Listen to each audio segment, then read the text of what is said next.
ప్రభువునకు దేవుని యొక్క సంఘస్థులందరికీ కూడా క్రీస్తు యేసు నామములో మరొక పునరుద్ధానమును బట్టి దేవుని సన్నిధిని బట్టి మీకు మరొకసారి ప్రభువు పేరిట వందనములు తెలియజేస్తున్నాను. ఈరోజు మరొక పర్యాయము ఆయన మందిరంలో మనం కూర్చోవడం చాలా శ్రేష్టమైనది, ఆశీర్వాదకరమైన విషయమని మీకు నేను తెలియజేస్తూ దేవుని వాక్య పరిచర్లోనికి మనం వెళ్దాం. మరి మనము ప్రతి ఆదివారము కూడా మనము ధ్యానం చేయబోతున్నది ధ్యాన భాగంలోనికి, ధ్యాన వాక్యంలోనికి మనము వెళ్ళడానికి మనం సిద్ధపడదాం. రాజుల గ్రంథంలో నుంచి అందరూ కూడా బైబిల్ తెరిచి రాజుల గ్రంథంలో నుంచి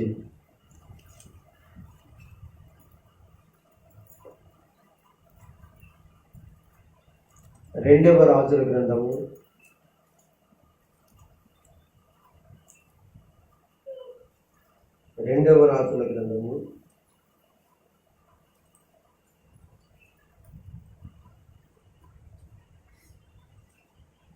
4వ అధ్యాయము, 2వ రాజుల గ్రంథము 4వ అధ్యాయము. అందరూ మీ బైబిల్ తెరిచి చూడండి. గత నేను 5 వారాల నుంచి కూడా ఇది 6వ వారం అనుకుంటున్నాను. 6వ వారం అనేది లేకపోతే 5వ వారం గుర్తులేదు నాకు. సరే, మనము స్టార్ట్ చేసినప్పుడు ఆదిత్యం ఇచ్చి స్త్రీ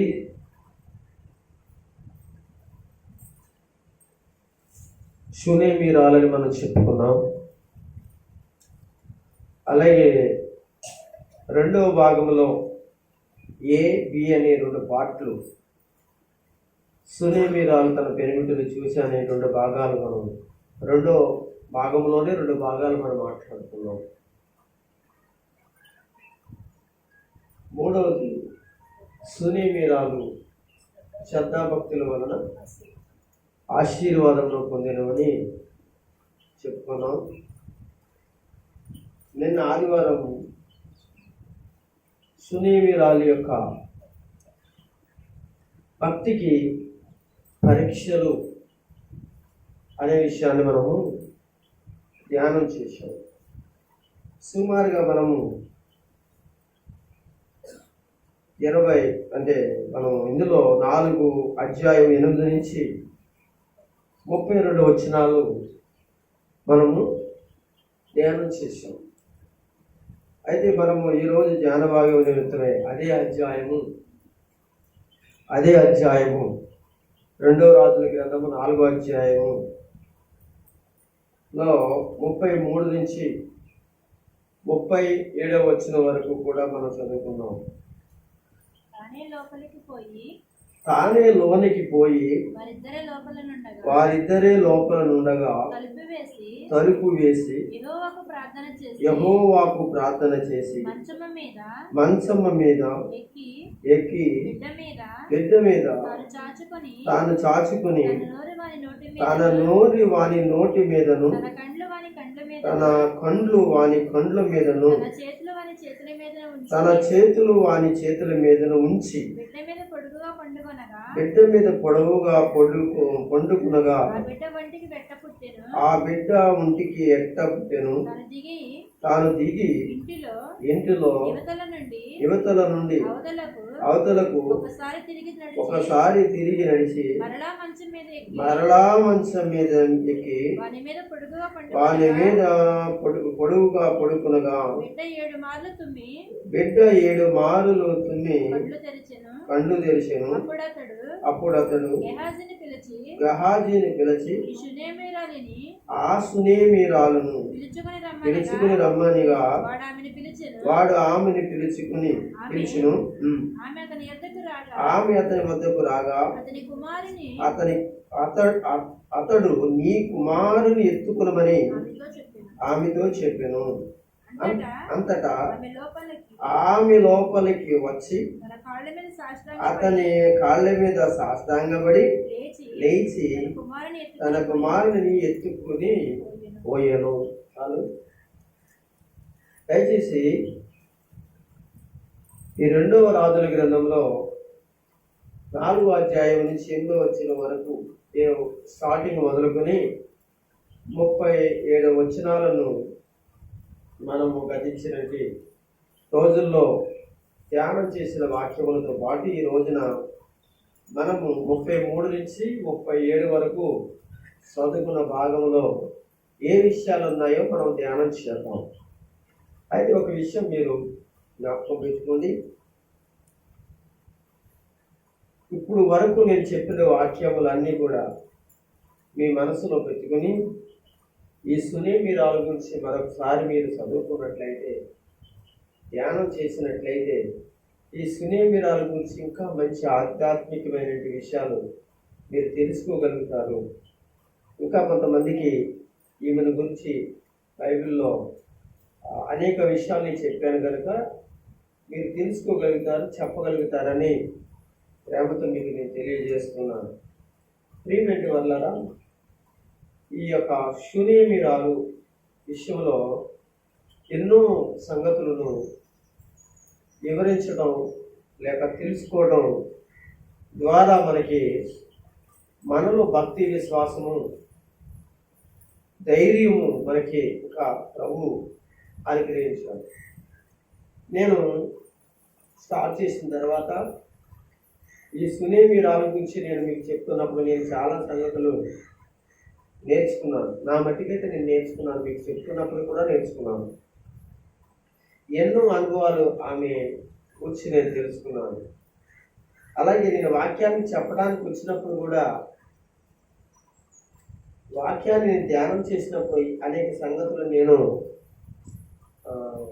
ఈ సునేమిరాల ద్వారా నేను నేర్చుకున్నాను.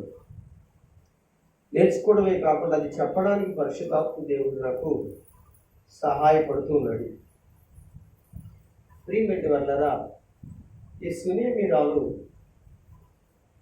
అనేది ఈమె చాలా ఆస్తి కలిగినది గాను, ఉన్నతమైన వ్యక్తి గాను, సునేమి పట్టణంలో ఒక పేరు కలిగిన వ్యక్తి గాను, సునేమి అనే పట్టణంలో 10 మందికి సహాయం చేసే వ్యక్తి గాను, అంతకంటే ఎక్కువగా దేవుని యొక్క సేవకులను ప్రేమించే వ్యక్తిగాను మనం చూస్తాం. దైవజనుడు అనబడినది ఎలీషాతో పాటు ఇంకా చాలామంది ప్రవక్తలలో శిష్యులైన వారు ఎలీషాతో తిరుగుతున్న రోజుల్లో, ఎలీషాతో కూడుకుంటున్న రోజులలో, ఎలీషాతో అనగా దేవుని వాక్కులను, ప్రార్థనలను, ఇశ్రాయేలీయులను గురించి వాళ్ళు పరిచర్య చేస్తున్న ఆ రోజులలో ఈ సునేమిరాలు అనబడిన గనురాలు ఎంతగానో వాళ్ళని పోషించి ఆదరించిన వ్యక్తిగా మనం నేర్చుకున్నాం. అంతేకాకుండా ఆమె తన ఇంటికి వచ్చినప్పుడు తనకి భోజనంతో పాటు తను ఉండడానికి ఒక ప్రత్యేకమైన గదిని, ఆ గదిలో మంచముతో పాటు బల్లను, బల్లతో పాటు పీటను, పీటతో పాటు దీపస్తంభమును, ఇలాగా ఆ దైవజనుడికి కావలసిన వసతులన్నీ కూడా తన ఇంటను తాను తన యొక్క భర్త కలిసి ఆ దైవజనుడికి ఎంతగానో సహకరించాడని కూడా చెప్పుకుంటూ వచ్చాం. నేను మనము ఈ రోజుతో ముగించుకోబోతున్నాం కనుక విషయాలన్నీ మాట్లాడుకోవాలి. ముగింపులో ఏం చేయాలంటే విషయాలన్నీ ఒకసారి నేను ప్రస్తావించాలన్నమాట. ఈ రోజుతో సునేమిరాల గురించి మనం ముగించేసుకుంటాం. ఏమంటే ఇది 6వ వారం అనమాట అండి. మనం అంటే 6 భాగాల దాకా మనం నేర్చుకున్నాం. అయితే ఇలా చేర్చుకుంటే ఈ జీవితంలో బిడ్డలు అనేటువంటి లోటును దేవుని ద్వారా ఏంటంటే దేవుని ద్వారా కలిగినట్లు, దేవుడు ఆ బిడ్డలు లేని లోటు తీర్చినట్టు మనం నేర్చుకున్నాం. ఆమె యొక్క మంచి శ్రద్ధ కలిగినటి భక్తి వలనను భయము వలనను తాను దేవునికి చేసిన దానిని బట్టి ఆమె బిడ్డను సంపాదించుకుందని మనం నేర్చుకున్నాం. ఇలా నేర్చుకున్న తర్వాత చాలా సంతోషంగా ఉన్నారని చెప్పాను. ఎంత సంతోషం అంటే మామూలు సంతోషం కాదని. తన భర్త ముసలివాడు, ఈమె పరిచిది, వీరి మధ్యలో ఒక బిడ్డ కలిగాడు అంటే మామూలు ఆనందం కాదు అనే విషయాన్ని చెప్పుకుంటూ ఇలా సాగిపోతున్న తర్వాత కొన్ని రోజుల తర్వాత హఠాత్తుగా బిడ్డకు ఒక బలహీనత కలిగింది. తల్లి దగ్గర ఉండి చనిపోయాడు. ఆ బిడ్డను ఏం చేసిందంటే దైవజనుడి గదిలో పెట్టి దైవజనుడి యొక్క మనసు మీద కోపించి, దైవజనుడు ఎక్కడంటే చాలా దూరంలో ఉన్నంటే దైవజనుడి దగ్గరికి తాను వెళ్ళినట్లుగా చూస్తాడు. మనం చాలా విషయాలు చెప్పుకున్నాం. చాలా దుఃఖాన్ని దిగమిక్కుని ఎంతో విశ్వాసంతో దైవజనుడి దగ్గరికి వెళ్ళింది. అసలు చనిపోయిన బిడ్డను విడిచి వెళ్ళిందంటే ఆవిడ నిజంగా ఎంత ధైర్యవంతురాలో ఆలోచన చేయండి అనే విషయాన్ని మనం నేర్చుకున్నాం. వెళ్ళినట్టు ఆ దైవజనుడికి వెళ్ళిన తర్వాత ఆ దైవజనుడు తన శిష్యుడైన గెహాజీని పంపించాడు. పంపించిన తర్వాత ఆ బిడ్డ చనిపోయాడు అనే విషయాన్ని తెలియజేసిన తర్వాత ఒక మాట మనం గమనించాలి. ఆవిడంటే నువ్వు వస్తేనే కానీ నేను వెళ్ళను, యెహోవా జీవము తోడు, నీ జీవము తోడు నేను ఇక్కడి నుంచి వెళ్ళను అనే మాట ఉంటాను. ఆ మధ్యలో మీకు చెప్పాను, చాలా టైం తీసుకుందని చెప్పాను. అతను వెళ్ళడం, గ్రహాజీ వెళ్ళటం పెద్ద టైము, తిరిగి రావడం పెద్ద టైము, అలాగే వేళ ఇక్కడ ఉండటం పెద్ద టైము, తిరిగి అనగా గనురాలు అనబడచ్చు నేమిరాలు దైవజనుడు మళ్ళీ కలిసి వెళ్ళడం టైం. అంటే అప్పటికి చాలా ఎక్కువ టైం తీసుకుంది. దైవజనుడు మనసు మీద ఎవరు ఉన్నారని చెప్పాను, చనిపోయిన బిడ్డ ఉన్నాడని చెప్పాం. సరే అక్కడికి వెళ్ళడం జరిగింది. ఇంతవరకు మనము ఈ సునేమిరాలు జీవితంలో పరిస్థితులన్నీ కూడా మనం క్లుప్తంగా నేర్చుకున్నాం. ఒక్కొక్క వచనాన్ని ధ్యానం చేయడానికి, ఒక్కొక్క వచనాన్ని మనం చెప్పుకోవడానికి ఉండకపోయినా ఈమెను గురించి కొంత వివరణ మనము కొంత నేర్చుకోవడం జరిగింది. ఈమె సునేమి పట్టణస్థురాలని, ఒక గనురాలని, చాలా ఆస్తి ఉందని, చాలా ఆస్తి ఉందని అని నేను చెప్పాను. ఇప్పుడు నిన్న వారంగా అంత ముందు వారం 3 వారాల కింద చెప్పి వివరించలేదు. తర్వాత మనం చెప్పుకునే టైం వచ్చినప్పుడు చెప్పుకుంటాము కనుక ఇది నేను తర్వాత వివరిస్తాను. ఆమెకి ఎంత ఆస్తి ఉందో, ఎంత ఉన్నతమైన వ్యక్తో మనం తర్వాత నేర్చుకుంటామని చెప్పి ఈరోజు మనం ఆ విషయాన్ని చెప్పుకుంటాం. అయితే ఇప్పుడు వరకు జరిగినట్టు లేదా ఇప్పుడు వరకు చెప్పుకున్నట్టు ఏదైతే నేర్చుకున్నామో తదనంతరం ఏం జరిగిందంటే ఆమె భక్తికి పరీక్షలు మనం చూసాం. ఇప్పుడు దైవజనుడు కూడా మెచ్చుకుని సునేమి పట్టణానికి తన ఇంటికి దైవజనుడు తీసుకురావడం. లోనికి వెళ్ళాడు దైవజనుడు అని ఎక్కడ చదువుకున్నాం? 33వ వచనంలో చదువుకున్నాం. ఒకసారి అందరూ స్తోత్రం చెప్పండి. 33వ వచనం, తాను లోనికి పోయి వారిద్దరి లోన ఉండగా, ఎవరిద్దరు లోన ఉండగా? చనిపోయిన బిడ్డడును దైవజనుడైన ఎలీషా. దేవునికి స్తోత్రం కలుగును గాక. మీరు జాగ్రత్తగా గమనించండి. ఎలీషా ఎవరు అంటే ఎలీషా యొక్క శిష్యుడు అనమాట. అంటే ఏలియా అనేటువంటి వాడు గురువు గారు, ఈయనేమో శిష్యుడు. గురువు గారి కంటే ఎక్కువ కార్యాలు, పరిచర్య ఎక్కువ చేశాడు.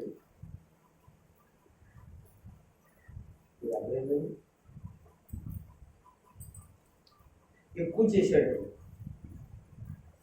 ఏలియా 7 అద్భుతాలు చేశాడు. ఏలియా 7 అద్భుతాలు చేశాడు. వినండి మీరు ఇలాగా. ఏలియా ఎన్ని అద్భుతాలు చేశాడు? 7 అద్భుతాలు చేశాడు. 7 ఆశ్చర్య కార్యాలు చేశాడు బైబిల్లో. ఎలీషా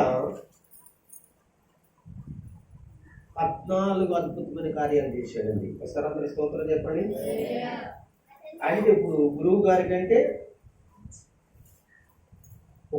ఒక వంతు, గురువు గారు ఒక వంతు చేస్తే ఇతను ఏం చేశాడు? అంటే 7 చేశాడు ఏలియా. ఎలీషా 14 చేశాడు. అంటే 2 7 దేవునికి స్తోత్రం కలిగిన కాక. గురువు గారి దగ్గర ఒక మాట అంటాడు, నేను వెళ్ళిపోతున్నానని గురువు గారు చెప్పాడు. మీరు ఎలా అండి? వెళ్ళిపోతుంటాడు. వెళ్ళిపోతున్నాను, వెళ్ళే ముందు ఏదైనా నా నుంచి నీవు ఏదైనా కోరుకుంటావా అని అడుగుతాడు. ఎలాగైనా నా నుంచి నువ్వు ఏదైనా కోరుకుంటావా, నా నుంచి ఏదైనా నీకు కావాలని అంటే అప్పుడు అడుగుతాడు, గురువుగారు మీలో ఉన్న ఆత్మ 2 పాళ్ళు ఏంటంట నా మీద ఉండేలాగా సహాయం చేయండి అని అడుగుతాడు. దేవుని స్తోత్రం చెప్తాడు. ఇప్పుడు గమనించండి, ఏలియా గారి మీద ఉన్న ఆత్మ ఎవరి మీద ఉండాలని అనుకునేది? రెండు అంతలు ఏముండాలి? ఎంత ఉండాలనుకున్నాడు? 2 అంతలు అని చెప్పేసి అనటం జరిగింది. దేవునికి స్తోత్రం కలిగిన గాక. 2 చేతులు పైగడి స్తోత్రం చెప్పండి. మీరు చాలా జాగ్రత్తగా, నేను ఎంత వివరంగా చెప్తున్నానంటే చాలా మీకు మైండ్లోకి, మనసులోనికి, మీ మనసులోనికి ఉండిపోయేలాగా చెప్తున్నాను ప్రతి మాట కూడా. సరిపోతే సౌండ్ మంచిగా కనుక చాలా జాగ్రత్తగా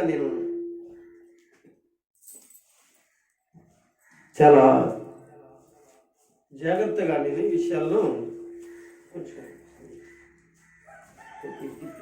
తగ్గించు.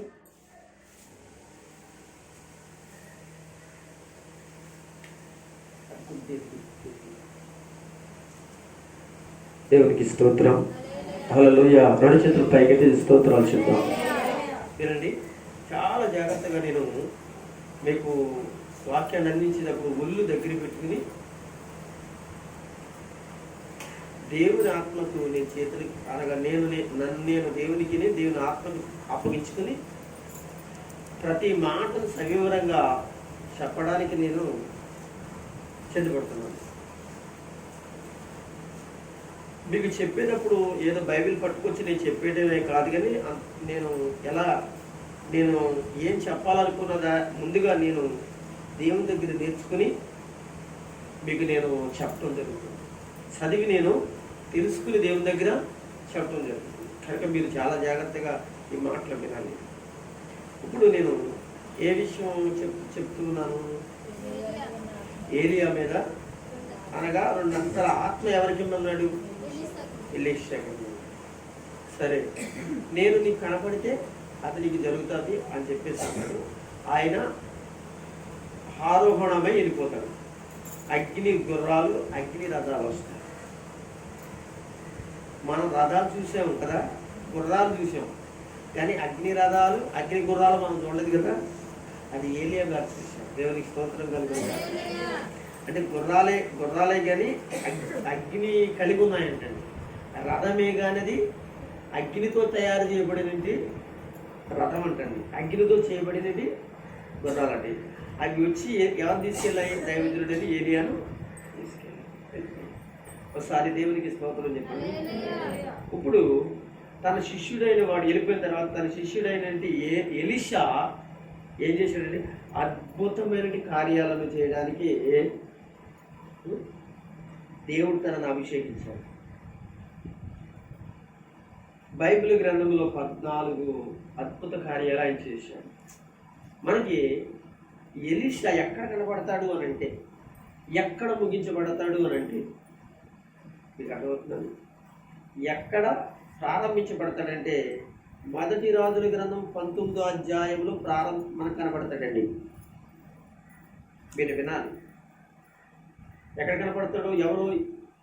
ఎలీషా గారు. ఇప్పుడు చెప్పుకుంటే ఎలీషా గారు. మీకు అర్థమైందండి. షునేమీరాలు ఇంటిలో అనగా ప్రార్థన చేసి ఆ ఇంటిలో బస చేస్తున్న ఎలీషా గారి దగ్గర రాజుల మొదటి గ్రంథంలో 19వ అధ్యాయంలో సగంలో ఆయన మనకి కనబడతాడు. ఎక్కడ దాకా వస్తాడు అంటే ఆయన ఎక్కడ దాకా ఆయనకు స్టోరీ లేదా ఆయన గురించి ఉంటుందంటే 2వ రాజుల గ్రంథము 13వ అధ్యాయము 20వ వచనం దాకా ఆయన గురించి రాయబడతాడు. అందులో దేవుని స్తోత్రం చెప్పండి. మీకు అర్థమవుతుందని మైండ్లో పెట్టుకోండి. ఒకవేళ మీకు ఎలీషాని గురించి మీకు కావాలి అంటే, ఎలీషాని గురించి బాగా తెలుసుకోవాలి అని అంటే, ఎలీషా గురించి బాగా ఆయన గురించి వివరంగా మీకు అర్థం అవ్వాలి అని అంటే, ఆయన ఎవరో ఏంటి తెలుసుకోవాలంటే, ఎక్కడి నుంచి వచ్చాడు అని అంటే, ఆ తల్లిదండ్రులు ఎవరు అనేది విషయం మీకు తెలియాలంటే, ఎలీషాని గురించి సవివరమైన డీటెయిల్స్ మీకు కావాలంటే ఎక్కడికి వెళ్ళాలంటే తెలుసండి, మీరు మొదటి రాజుల గ్రంథము 19వ అధ్యాయంలోకి వెళ్ళి ఆ 19వ అధ్యాయం మధ్యలోంచి మీకు కనపడతాడు. మీరు మొదటి చదువుకున్న పర్వాలేదు. అనగా 2వ రాజులు 13వ అధ్యాయం 20వ వచనంతో క్లోజ్ అవుతాడండి. ఓకేనండి. అంటే ఈ అధ్యాయాలలో ఎవరు కనబడతారు అంటే ప్రియమైన వాళ్ళారా, ఎలీషా కనబడతాడు. ఎలీషా గారు అంటే ప్రవక్త గారి యొక్క పరిచర్య కనబడుతుంది. అక్కడ రాజులు కనపడతాడు, రాజ్యాలు కనపడతాయి, ఇంకా అక్కడ యుద్ధాలు కనపడతాయి, ఇంకా చాలా వగేరా ఎన్నో కనపడతాయి. ఎలీషా కాలంలో జరిగినటువంటి అనేకమైన రాజులు లేకపోతే ప్రజలు పరిస్థితులన్నీ కూడా అక్కడ కనపడతాయి. అందరూ ఒకసారి స్తోత్రం చెప్పగలరా? అలా చెప్పండి. అయితే ప్రియ దేవుని బిడ్డలారా, ఈ ఎలీషా కాలంలోనే కరువు కూడా వచ్చింది. ఈ ఎలీషా కాలంలోనే కరువు కూడా వచ్చింది. మీరు నా యొక్క చూసి వినాలి. ఈ విషయాలు ఎందుకు చెప్తున్నానంటే, ఇప్పుడు చెప్పబోయేది మీకు అర్థం కావడానికి చెప్పాలి. ఇదే ఎలీషా కాలంలో పెద్ద కరువు వచ్చింది. మామూలు కరువు కాదండి. మీకు అర్థమవుతుందండి.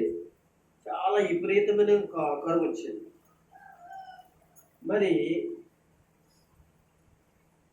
ఈ కరువు వచ్చినప్పుడు ఇశ్రాయేలీలు చాలా ఇబ్బందులు పడ్డారు.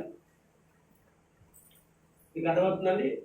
ఎంత ఇబ్బంది పడ్డారంటే చాలా చాలా ఇబ్బంది పడ్డారండి. మామూలు ఇబ్బంది కాదండి. అయితే ఆ పరిస్థితులలో ఉన్న ఇశ్రాయేలీలను ఇబ్బంది పడుతున్న సమయంలోనే, ఆ టైంలోనే సునేమి పట్టణంలో ఉండే గనురాలు కూడా ఈ కరువును ఎదుర్కొందండి. అర్థమవుతుందా? ఈ కరువుని ఎందుకు చెప్తున్నానండి, కరువు ఎందుకు వచ్చిందని చెప్తున్నానంటే, ఆ టైంలోనే ఈ సునేమిరాలని గనురాలు కూడా ఏం చేయబడిందంటే కరువుని ఎదుర్కొంది. ఎన్నాళ్ళలోండి పాస్టర్ గారు అంటే సుమారుగా 7 సంవత్సరాలు కరువు వచ్చిందంటండి. అందరూ స్తోత్రం చెప్పండి. ఎన్ని సంవత్సరాల కరువు వచ్చిందంటండి? 7 సంవత్సరాల కరువు వచ్చింది. అంటే ఈ 7 సంవత్సరాల కరువు వచ్చినప్పుడు సునేమిరాలు ఉంది, తన బిడ్డ ఉన్నాడు, తన భర్త కూడా ఉన్నాడు. అయితే ఇంకొక మాట చెప్పాలి మీకు. ఈ 7 సంవత్సరాల మధ్యలో ఒకవేళ కరువు ఈ టైంలో ఒకవేళ తన భర్త చనిపోయి ఉండొచ్చు, తన బిడ్డ తన కూడా ఉన్నారు కానీ తన భర్త చనిపోయి ఉండొచ్చు. ఎందుకంటే తర్వాత తన భర్త ప్రస్తావన లేక ఊసు అక్కడ ఇంక ఉండదు, కానీ తన బిడ్డల గురించి ఈ సునేమిరాల గురించి వేరే చోట రాస్తాడు. అందుకని ఈ తర్వాత కరువు కాలంలో కానీ కరువు అయిపోయిన తర్వాత కానీ తన భర్త చనిపోయి ఉండవచ్చునని నా అభిప్రాయం. నా అభిప్రాయం. దేవుని స్తోత్రం చెప్పండి. కన్ఫర్మ్ కాదండి, నా అభిప్రాయం. ఎందుకంటే అతని గురించి ఇంకా తర్వాత ప్రస్తావన ఏం రాలా. అందుకని సరందరూ కూడా ఈ మాటలు వినాలి. అయితే ఇలాగ జరుగుతూ ఉన్నటి రోజులలో, పరిస్థితులలో దైవజనుడైనది ఎలీషా సునేమి రాళ్ళు యొక్క ఇంటి దగ్గర తన బస చేస్తున్నట్టు రోజులు కూడా ఉన్నాయి. అయితే ఆ రోజుల్లోనే బిడ్డ కలిగాడు, బిడ్డ చనిపోయాడు, బిడ్డ మంచం మీద పడుకోబెట్టబడ్డాడు. ఇప్పుడు ఈ విషయం అంతా కూడా మనం చదువుకుంటూ వచ్చి నేర్చుకుంటూ వచ్చాం. ఇప్పుడు ఎలీషా బిడ్డ పడుకున్నటి గదిలోనికి, లేక ఆ యొక్క గదిలో మంచం మీద పొండి పెట్టిన గదిలోనికి ఎలీషా లోనికి పోయి ప్రార్థన చేశాడండి. దేవునికి స్తోత్రం చెప్పండి. ఒకసారి గట్టిగా చెప్తా, కొంచెం సంతోషంగా చెప్పండి. ఇప్పుడు 4 సార్లు చెప్పిన తర్వాత అల్లెల్లి చెప్తున్నాం అంటే అంత బాగా నిద్రపోతున్నావు. అందరికంటే ముందుగా చెప్పేదే నువ్వే. నిద్రపోతున్నావు అంటే ఏంటి? నిద్రపోవు. అందరూ దేవుని స్తోత్రం చెప్పండి. బిడ్డ మరణం చూసిన తల్లి, బిడ్డ మరణం చూసిన ఎలీషా, బిడ్డ మరణం చూసిన ఎలీషా శిష్యులని గ్రహాజీ, ఇంకా ఒకేలా అక్కడ చాలా మంది ఉండి ఉంటారు. ఎందుకంటే లీక్ అయిపోయి ఉంటుంది, అక్కడ చాలా మంది ఉంటారు. ఆ విషయాలు ఏం రాయలేదు. ఇప్పుడు దైవజనుడు డైరెక్టర్గా వెళ్ళాడు. లోనికి వెళ్ళగానే చనిపోయాడు బిడ్డ. ఏం చేయాలి అని బయటకు వచ్చి చెప్పాలి. అమ్మ బిడ్డ చనిపోయాడు, బిడ్డ చనిపోయాడు, లేదాలి బిడ్డ చనిపోయాడు, ఈ బిడ్డని మనసు మీద తీసుకుని బయట తీసుకొచ్చేయండి అని ఎవరు చెప్పాలి? దైవజనుడు చెప్పాలి. ఆ దైవజనుడు లోనికి వెళ్ళగానే ఆయన కూడా కన్ఫర్మ్ చేసుకున్నాడు, చనిపోయాడు. కానీ లోనికి వెళ్ళి ప్రార్థించాడు. దేవునికి స్తోత్రం కలుగుతుంది. మనం ఇక్కడ ప్రార్థించాడనే మాట ఎందుకు చెప్తున్నానంటే, ప్రార్థనలో దేవుడు అతనితో మాట్లాడాడు. మీకు అర్థమవుతుందా? ప్రార్థనలో దేవుడు అతనితో మాట్లాడాడు. అయితే ఒక మాట మీకు గమనించాలి. కర్మేలు పర్వతం మీద ఉన్న ఎలీషా దగ్గరికి, అనగా సునేమిరాలు అనబడిన గనురాలు వచ్చింది కదా, ఆమె కాళ్ళ మీద పడుతున్నప్పుడు అనగా ఏలియా ఒక మాట అన్నాడు. మనం చెప్పుకున్నాం, మీ జ్ఞాపకం ఉందా? గెహాజీ ఆమెను అంటున్నాడు, అనగా ముట్టుకోవద్దు అని పక్కకి గెంటేయడానికి ప్రయత్నిస్తుంటే అప్పుడు అనగా దైవజనుడు అంటున్నాడు, ఈవిడి విషయం అంటే ఈవిడ ఏదో కలవరపడుతుంది, ఏదో మనోశక్తితో ఉంది, ఏదో బాధతో ఉంది. ఈవిడి విషయంలో దేవుడు నాకు మరుగు చేశాడు కదా అన్నట్టే కదా మనం చెప్పుకున్నాం. ఎందుకు మరుగు చేశాడో, దేని కొరకు మరుగు చేస్తాడో అనే విషయం మనం మాట్లాడుకున్నాం. కొన్ని సందర్భాలలో దేవుడు తన దైవజనుడికి కొన్ని విషయాలు మరుగు చేస్తాడు. మీరు వింటున్నారా? కొన్ని బయట పెడతాడు, అది ఆయన ఇష్టం. మీకు అర్థమవుతుందండి? కొంతమంది విషయంలో దేవుడు అనగా మరుగు చేస్తాడు, కొన్ని విషయాలేమో బయట పెడతాడు. బయట పెట్టినంత మాత్రాన్ని దేవుడు అని ఆయన ఆరాధన చేయటం, పూజించడం మంచిది అని అనుకుని ఆరాధన చేయడం, ఆయన మంచివాడు అనుకోవడం ఒకవేళ సాధ్యమే. ఒకవేళ బయట పెట్టుకోకుండా చెప్పుకోకుండా ఉంటే ఆయన దేవుడు కాదని మనం ఆరాధించడానికి, పూజించడానికి, మనము మనసు పెట్టకపోవడానికి అది న్యాయం కూడా కాదు. ఎందుకు చెప్పంటారు? ఆయన ఇష్టం. ఆయన కొన్ని సందర్భాలలో బైబిల్లో చాలా మంది ఉన్నారు, కొన్ని మరుగు చేశాడు, కొన్ని ఏం చేశాడో తెలుసండి, బయట పెట్టాడు. కొన్ని ఏమో అనగా తొందరగా చెప్పాడు, కొన్ని ఏమో లేటుగా చెప్పాడు. ఏదేమైనప్పుడు కూడా ఆయన ఏ కాలంలో ఏం చెప్పాలో, ఏ కాలంలో ఏం చెప్పకూడదో, ఆయన చెప్పాలో లేదో అనే విషయం ఆయన యొక్క చేతుల మీద ఏంటంటే ఆయన చేతుల్లో ఉంది, ఆయన దగ్గర ఉంది. మనం ఇంకేమీ చేయలేము. అయితే ఇప్పుడు అంటున్నాడు కదా, ఏమని అంటున్నాడంటే నాకు మరుగుపరిచాడు అని అంటే దానికి అర్థం ఏంటో తెలిసేటండి, ఏదో అద్భుతం జరగబోతుంది అనే విషయం దైవజనుడికి తెలుసు. కొన్ని సందర్భాల్లో మనకి కీడుగాను శోధనగాను మనకి నష్టంగాను కొన్ని మనకి కనబడతాయి. కానీ అది అనగా రానున్న రోజుల్లో అవి మనకి మేలుకరమైనవేమో మన దృష్టిలో ఇప్పుడు ఎలా కనబడతాయి కదా, ఎలా కనబడతాయి ఇప్పుడు మనకి ఎలా కనబడుతుంది? కష్టం అనిపిస్తాయి, ఇదేంటి అనిపిస్తుంది, ఇది మనకి ప్రయోజనం అనిపిస్తుంది, ఇదేమో ఏదో అనగా మరి నాకు ఇదేంటి అని అనిపిస్తుంది. కానీ అవే రేపు రోజులలో రేపు దినాలలో దేవుడు నీ పట్ల నీ విషయంలో ఏదో ఆయన ఏం చేశాడో తెలిసి సమకూర్చడానికి కొరకే, సహాయం చేయడం కొరకే ఇలాగ దేవుడు నిర్ణయించి ఉండవచ్చు అనే విషయం మొట్టమొదటిగా మనిషి గ్రహించాలి. దేవునికి స్తోత్రం. ఇక్కడ మరుగుపరిచినది దైవజనుడు అంటే తర్వాత గంటలలో నిమిషాలలో ఏదో అద్భుతమైన కార్యము చేయడానికి దేవుడు ఉన్నాడనే విషయం ఎవరు గ్రహించారు?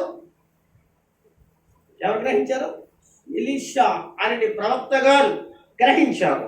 గ్రహించడమే కాకుండా ఆమెతో పాటు వెళ్ళాడు. అక్కడ పరుండు గుండి చనిపోయినట్టు బిడ్డను చూశాడు, ప్రార్థన చేశాడు. ఆ ప్రార్థనలో దేవుడు మాట్లాడాడు. దేవునికి స్తోత్రం. దేవుడు మాట్లాడి ఉంటాడంటారు. ఒకసారి మనం చదువుదామా? మనం ఎక్కడ 33 వచ్చింది సార్, ఒకసారి చదువుదాం. తానే లోనికి పోయి, అందరూ స్తోత్రం చెప్పండి. తానే లోనికి పోయి, అక్కడ ఇక్కడ వెళ్దాం. సార్ నెక్స్ట్ చూడరా మీరు అందరూ. తానే లోనికి పోయి, ఇలాంటి సందర్భం ఎక్కడ విన్నాం కదా.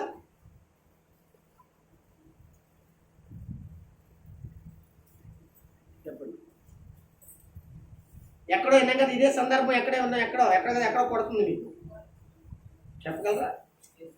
యేసయ్య, దేవునికి స్తోత్రం.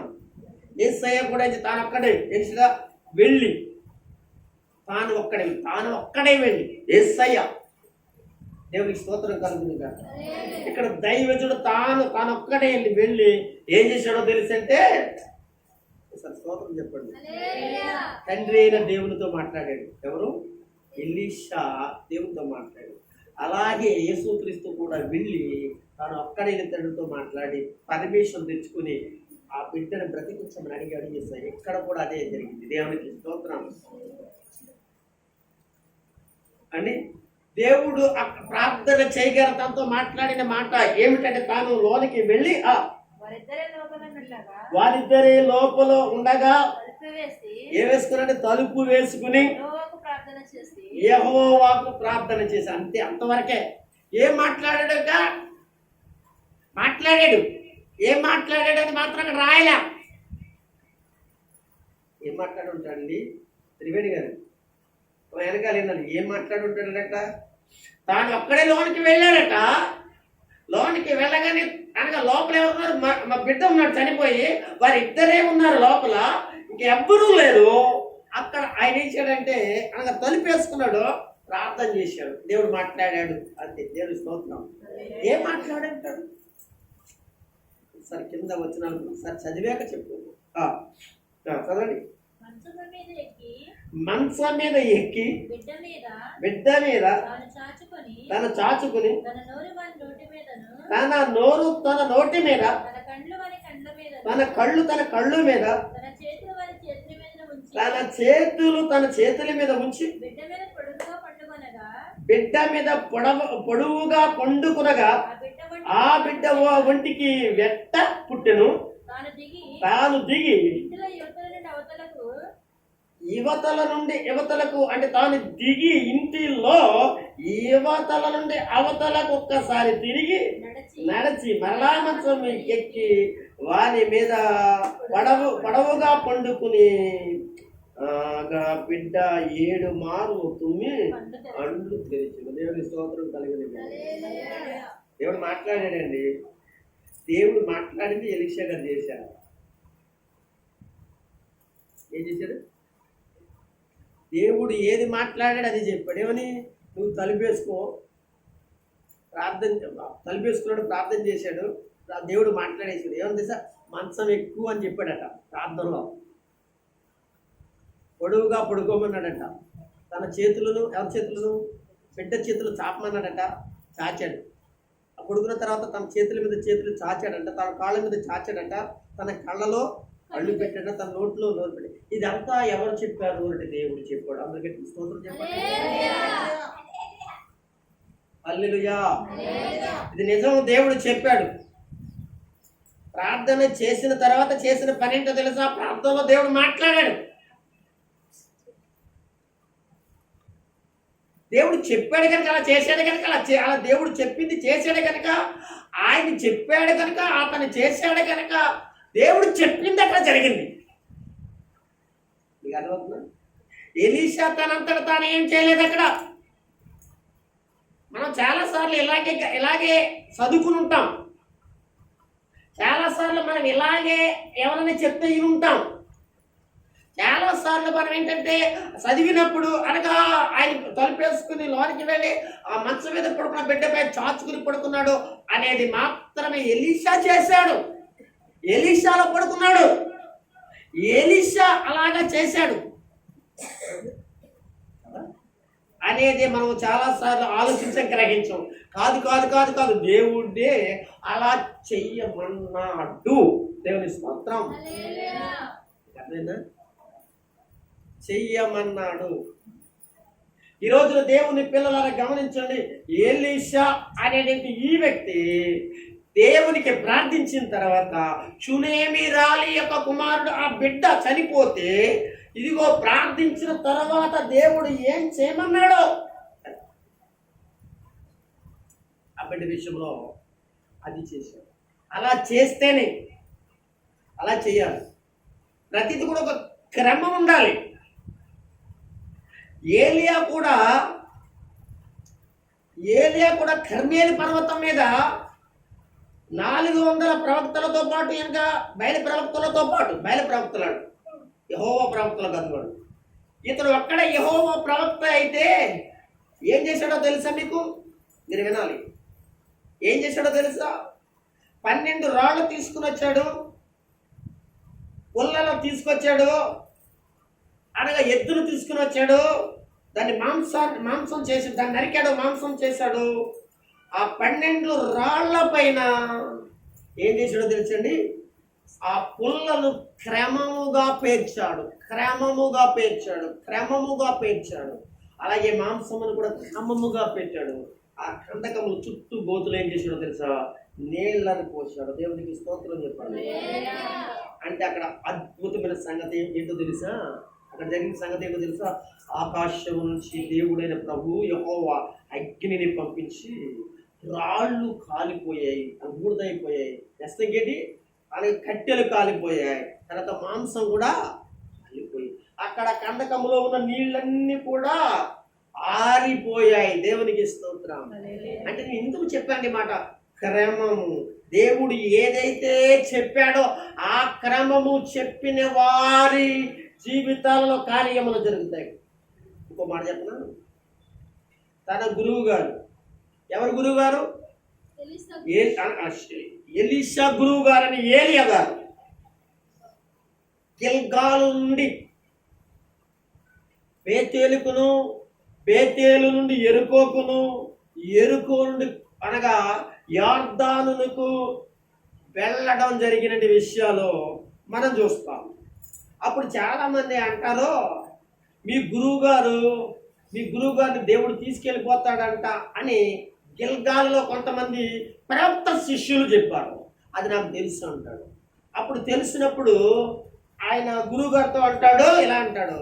ఆ గురువుగారు అంటాడు, ఇక్కడ ఉండిపోవయ్యా అంటాడు. లేదు జీవంతోడు, యెహోవా జీవంతోడు, నీ జీవంతోడు, నేనేం చేస్తాను, మీతో వస్తాను. గిల్గాల నుండి ఎక్కడికి వెళ్తాడు? బేతేలుకి వస్తాడు. బేతేలులో కొంతమంది ప్రవక్తలు ఏం చేస్తారో తెలుసా? ప్రవక్తలు ఏం చేస్తారో తెలుసా? మీ గురువు గారిని తీసుకెళ్ళిపోతే అక్కడ కూడా ప్రవక్తల శిష్యులు ఉన్నారు. అక్కడ కూడా ప్రవక్తల శిష్యులు ఉన్నారు. అక్కడ ప్రవక్తల గుంపు అక్కడ కూడా ఉంది. అయితే వాళ్ళు కూడా ఏమంటారు, వాళ్ళతో కూడా దేవుడు చెప్పాడండి, ఏలియా గారు వెళ్ళిపోతున్నారు, గురువు గారు వెళ్ళిపోతున్నారు, పెద్ద ప్రవక్త గారు వెళ్ళిపోతున్నారు అనగా అనే విషయం మాట్లాడటం జరిగింది. అయితే ఆ విషయం నాకు తెలుసు అంటే ఈయన గారు అంటాడు, ఉండిపో ఎలీషానే అని. గురువు గారు అంటే లేదు లేదండి, జీవంతోడు నీ జీవంతోడు నీ కూడా వస్తాను అంటాడు. ఆ యొక్క బేతేల నుండి ఎరుకోకి వస్తారు. ఎరుకోలో కూడా సేమ్ ఇలాగే సందర్భం జరుగుతుంది, ఇలాగే మాట్లాడడం జరుగుతుంది, నీ కూడా వస్తానంటాడు. అక్కడి నుంచి అక్కడికి వెళ్తాడో తెలుసండి, యోర్దానికి వస్తాడు. యోర్దాన్లోకి వెళ్ళినప్పుడు యోర్దాన్ నది దగ్గరికి వస్తాడు. నది అవతలకి వెళ్ళాలి. నది అవతల అన్ని కొండలు బండలు అన్నీ కూడా పెద్ద పెద్ద పర్వతాలన్నీ ఉంటాయి నది అవతల. అయితే యువతలు ఉన్నారు. అప్పుడు ఏలియా ఎలీషాలు అక్కడ నది దగ్గర నుంచున్నారు. గురువు గారి దగ్గర ఒక దుప్పడు ఉంది. అది ఎవరిది దుప్పడు? ఏలియా గారి దుప్పడు. అప్పుడు ఏలియా గారు ఏం చేస్తారు, ఆ దుప్పడు తీసుకుని ఏం చేస్తారంటే మడత పెట్టి ఏం చేస్తారంటే, అనగా ఇశ్రాయేలు దేవుడు అని యెహోవా ఆ మాట తలుసుకుని ఏం చేస్తాడంటే ఆ యొక్క నదిని కొడతాడండి. అది 2 పాయలుగా అయిపోతుంది. ఈ 2 పాయలుగా అయిపోతుంది. ఆరిపోయిన నేల మీద ఏం చేస్తారంటే అవతలకి వెళ్తారు. వెళ్ళిపోయిన తర్వాత వెళ్ళగా ఎక్కడ చూసి ఏం కనపడదు, అన్నీ కూడా రకరకాలుగా అన్నీ కనిపిస్తాయి. కొండలు ఇవన్నీ కనపడతాయి. అంతలోకి వచ్చేసాడు ఎవరో దేవుడు వచ్చాడు. ఏం జరిగింది? అరే ఏలియా గారు తీసుకెళ్ళిపోయారు, ఎలీషా గారు ఉండిపోయారు. అయితే ఆయన వదిలిపెట్టిన దుప్పటి ఉంటుంది చూసారా, ఆ దుప్పటిని అది అనగా తీసుకుని ఏం చేస్తారంటే నడుచుకుంటూ వస్తారు. ఇప్పుడు యోర్దాను ఎదురవుతారు. యోర్దాన్ని ఎదురైతే ఏం చేస్తాడో తెలుసా, ఆ దుప్పటిని తీసుకుని క్రమముగా మడత పెట్టి ఏం చేశాడో తెలుసా, ఆ నదిని కొడతాడు. దేవునికి స్తోత్రం. నది 2 పాయలు విడిపోతుంది. నది అవతల వస్తాడు. రాగానే ప్రవక్త శిష్యుల అన్నవాళ్ళు అల్లంత దూరంలో చాలా మంది చూస్తారండి. చూడగానే యువతలకు వచ్చేసినట్టు ఎలీషా ఏం చేస్తాడు, మరలా దాన్ని క్రమంగా మడత పెట్టి దాన్ని కొడతాడు.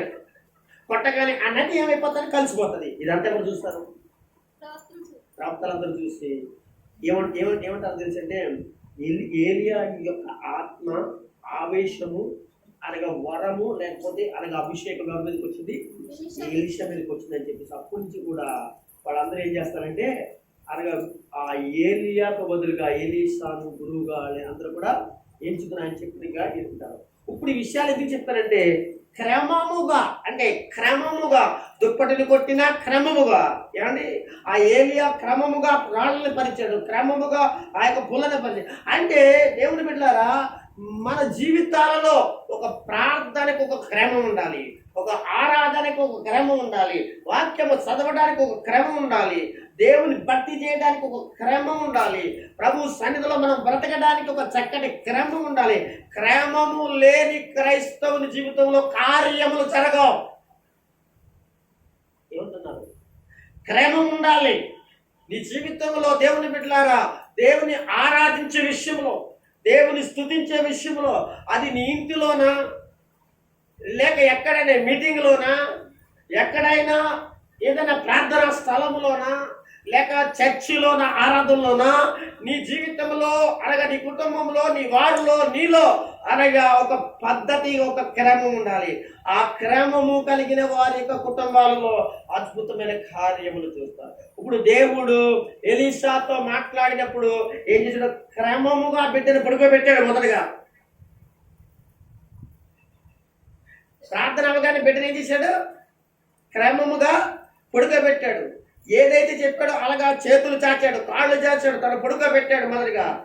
ఆ తర్వాత తను ఎలాగ చాచుకుని పడుకోవాలో, ఏం చేయాలో అనేది చేశాడు. అలాగూ అనగా లెగిచి మరలా ఇంట్లో తిరిగి మరలా లెగిచి పడుకున్నాడు. దేవునికి స్తోత్రం కలుగుతుంది. ఒకసారి స్తోత్రం చెప్పండి. అలా చెప్పండి. ఇందులో మీకు ఏమర్థమైంది? ఎలీషా బిడ్డ మీద పడుకోవటం వల్ల బతికాడా? చెప్పండి. ఎలీషా బిడ్డ మీద పడుకోవటం వల్ల బ్రతికాడు కదా. మనకు వాక్యంలో అలాగే కనపడుతుంది. అలాగే కదా? కాదు. దేవుడు చెప్పిన ఒక క్రమము. ఆయన పడుకున్నది కాదు, కళ్ళలో కళ్ళ పెట్టింది కాదు, చేతుల మీద చేతులు వేసింది కాదు, కాళ్ళ మీద కాళ్ళు వేసింది కాదు, అనగా పరున్నది కాదు. అది కాదు మనం చూస్తుంది. దేవుడు అనగా ఎలీషాతో చెప్పింది చేశాడు. చెప్పింది చేయాలి. నువ్వు చెప్పింది చేయవు, చెప్పినట్లుగా నువ్వు దేవుని సన్నిధిలో ఉండవు, చెప్పినట్లుగా అనగా నీ జీవితంలో దేవుని ఎమ్మడించవు, మరి ఎలా చూస్తామండి? ఇది అర్థమైంది? దేవుని స్తోత్రం చెప్పండి.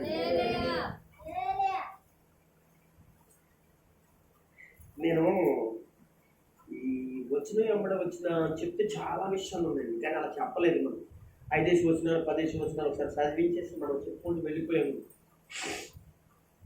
ఏమండి చూసారా, ఇక్కడ ఒక్క చోటని ఇంత టైం తీసుకుంటుంది. ఏముంది చూసారు ఇక్కడ? ఇంకొకటి చెప్పనా?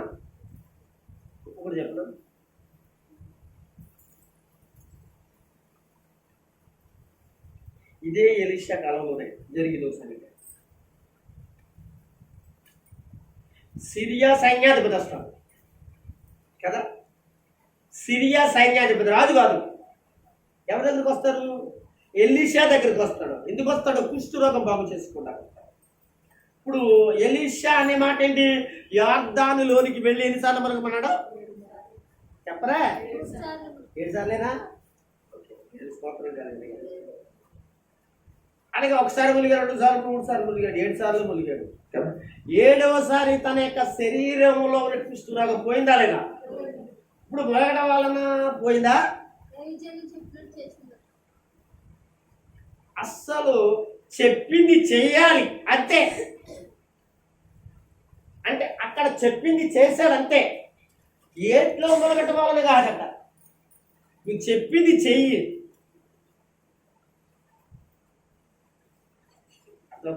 చెప్పింది చేసిన వారి జీవితంలో ఉంటారండి. అలాగే ఎలీషా ఈ బిడ్డ విషయంలో దేవుడు ఏది చెప్పాడో అది చేశాడు. అంతే తప్ప పడుకోవడం వలన, ఆ బిడ్డను చాచుకుని పడుకోవడం వలన బ్రతకలేదు. యోర్దాను నదిలో 7 సార్లు మునిగి లేచడం వలన చేసి అనగా స్వస్థత కలగలేదు, కుష్ఠరోగం బాగలేదు. దేవుడు చెప్పిన మాట వినడం జరిగింది. దేవుని స్తోత్రం. హల్లెలూయా.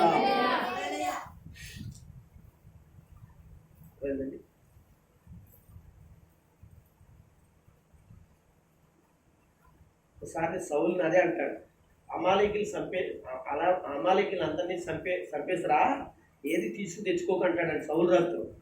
ఏం చేస్తాడంటే వెళతాడు, అందరినీ చంపేస్తాడు, అందరినీ చేస్తాడు అంటే కొన్ని గుర్రాలను చంపేస్తాడు, ఇలాగ మొత్తం అన్నింటినీ చంపేస్తాడు. నచ్చినట్లు బలంగా ఉన్న వాటిని, చక్కగా ఉన్న వాటిని తెచ్చుకుంటాడు. తెచ్చుకున్న తర్వాత అప్పుడు తీసుకుని వస్తాడు. తీసుకున్నప్పుడు దేవుడు మాట్లాడతాడు.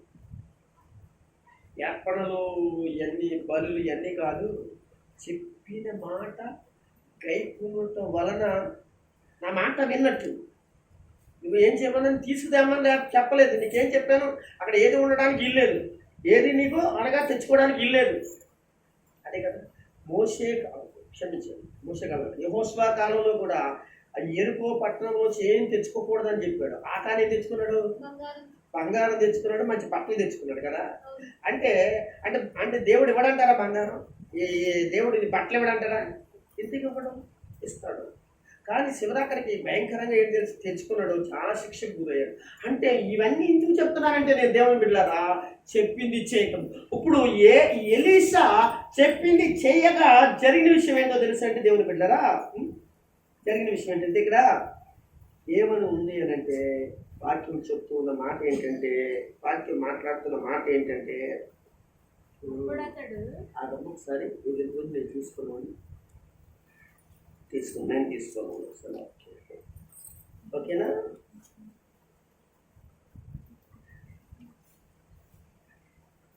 అప్పుడు చదవడమ్మా ఇక్కడ ఏముందట? ఎక్కడ చదువుతున్నారు? ఒకసారి 30 చదువు కదా.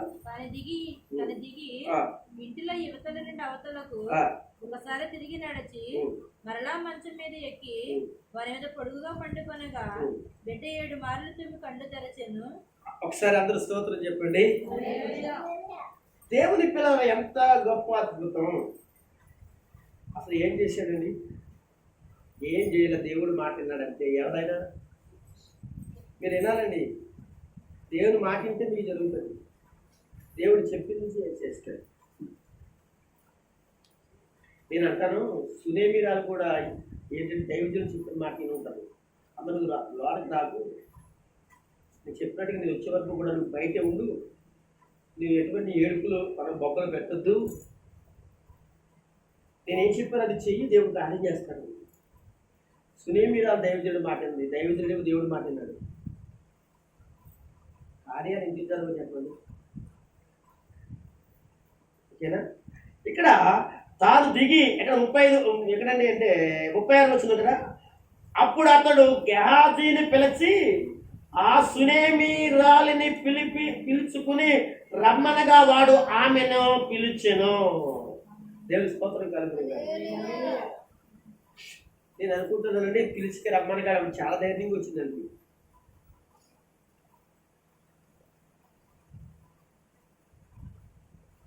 ఎలాంటి ధైర్యంతో వచ్చిందో చెప్పంటారా?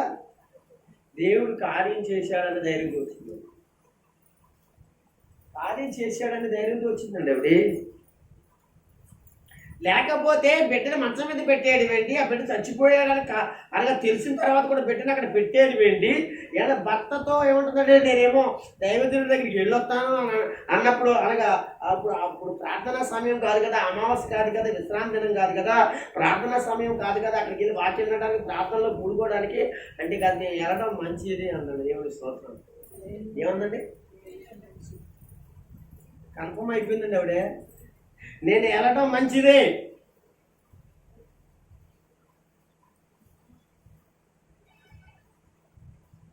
దైవజనుడు కలుసుకోవడం మంచిదే, ఈ విషయాన్ని దైవజనుడికి చెప్పడం మంచిదే.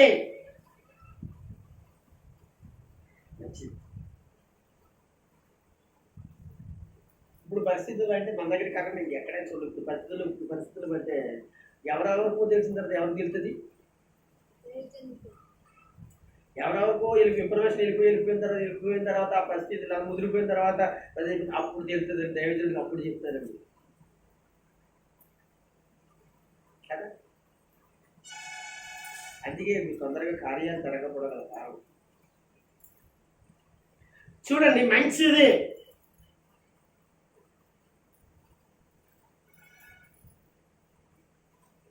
ఇంకెక్కడికి వెళ్ళినా పని అవ్వదు అనుకుందావిడి.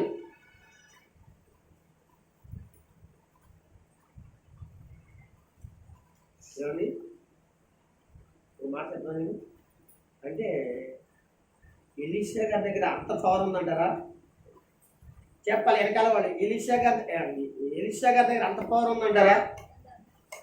ఆయన బతికున్న పవర్ ఉందండి, చచ్చిపోయిన కూడా పవర్ ఉంది. తెలుసు ఆయన దగ్గర ఏముంది? ఆయన దగ్గర మీరు చెప్పండి.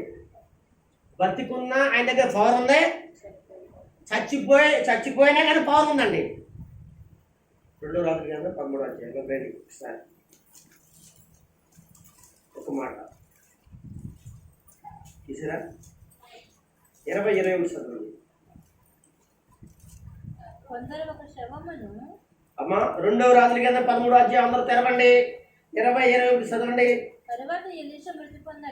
అదే నేను చెప్పాను కదా, ఎలీషా చాప్టర్ ఎక్కడ 13-20తో మనకు పోదవద్దని చెప్పాను కదా, ఇందాక చెప్పాను కదా, మీకు అర్థం అవ్వాలి. ఓకే సరే.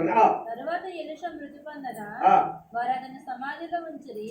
1 సంవత్సరం గడిచిన తర్వాత ఏంటంటే ఎలీషా చనిపోయిన సంవత్సరం తర్వాత ఆ సమాధిలో ఎలీషా శరీరం ఎలా ఉంటుందో మీ నుంచి నాకు కావాలండి. చెప్పండి ఎలా ఉంటుందో చెప్పండి మీరు ఒకసారి. ఎలీషాను చనిపోయాడు, సమాధిలో పెట్టారు. 1 సంవత్సరం తర్వాత ఆ సమాధి చూసి ఏమున్నాయంటే ఏమండి? ఎముకలు ఉంటాయి. దేవునికి స్తోత్రం. ఓకే. 1 సంవత్సరం గడిచిన తర్వాత ఏం జరిగింది? కొందరు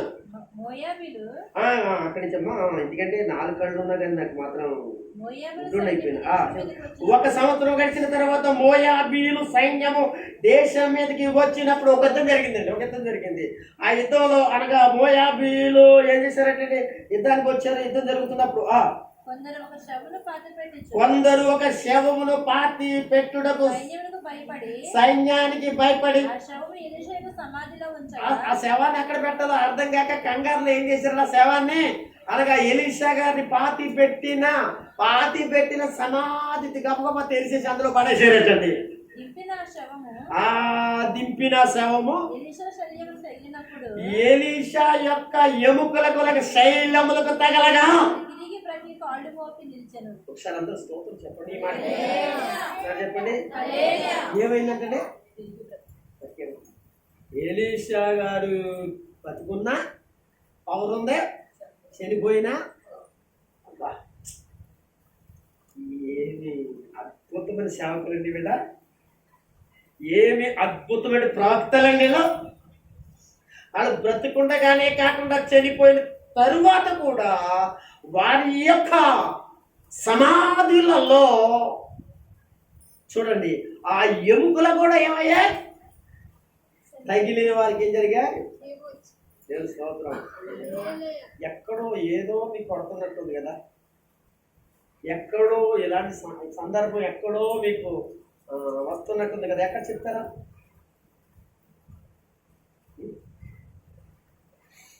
అపోస్తుల కార్యములలో మంచాల మీద పడుకున్న వారు, చనిపోయిన వారు అనగా దైవ సేవకులు నీడ పడగానే వాళ్ళకి యొక్క వస్త్రాలు తగలగానే ఏం చేశారు?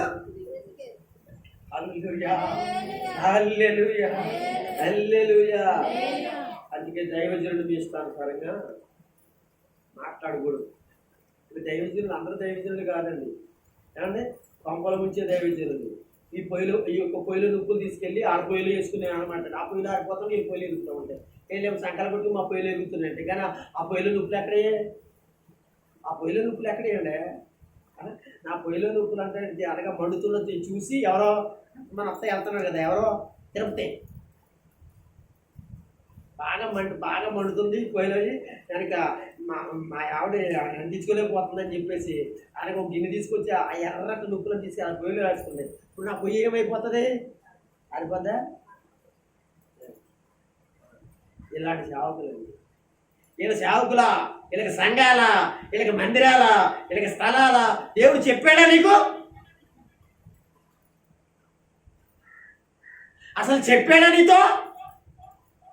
చెప్పకుండా నాటకాలు ఆడేవాడికేమో సహకరించేవాడు గోడ మీద, భూమి మీద, ఈదులోనా, పట్టణాల్లోనా, గ్రామాలలోనా. వాక్యంలో చాలా చోట్ల వాళ్ళందరినీ కూడా చెద్దకుంటే సహకరించిన వాళ్ళకి ఏమండి అది చేసిన వాళ్ళకి అందరికీ కూడా ఏం చేశాడో తెలిసి తుత్తు నీళ్ళగా ఏంటి తొక్కేసాడండి. బైబిల్లో ఉన్నాయి. సమస్య లేదు. అందుకే నేను ప్రతిదానికి తొందరపడను. వాక్యమైన కాలము నిర్ణయిస్తుంది వాక్యము చేయాలి, అది నాకు తెలుసు. కానీ అలాంటి విషయంలో కొంచెం దూరంగా ఎవడైతే దూరంగా ఉంటాడో వాడు ధన్యులని చెప్పడానికి విషయం చెప్తున్నాను. దేవుని స్తోత్రం. లేకపోతే వాళ్ళతో పాటు ఏం చేస్తే తిరగేస్తాడు దేవుడు, లెక్క చెప్పుకుంటాడు. దొంగను చూసి ఏకీభవించిన నీకు కూడా ఈ లెక్కేసాడు దొంగ అన్నాడు అంటే నిన్ను కూడా ఏం చేస్తాడు? అదే లెక్కలు, అదే శిక్షలోకి నిన్ను ఏం చేస్తాడు? నడిపిస్తాడు. ఒకసారి అంత స్తోత్రం చెప్తాను. ఇది నేను అనుకున్న మాట కాదు, దేవుడు అనుకున్న మాట, దేవుని వాక్యము చెప్తున్న మాట. ఏమంటారు? నేనంటే ఏం జరగదు, దేవుడు అంటేనే జరగదు. అందరూ ప్రవక్తలు కాదు, అందరూ దైవ సేవకులు కాదు.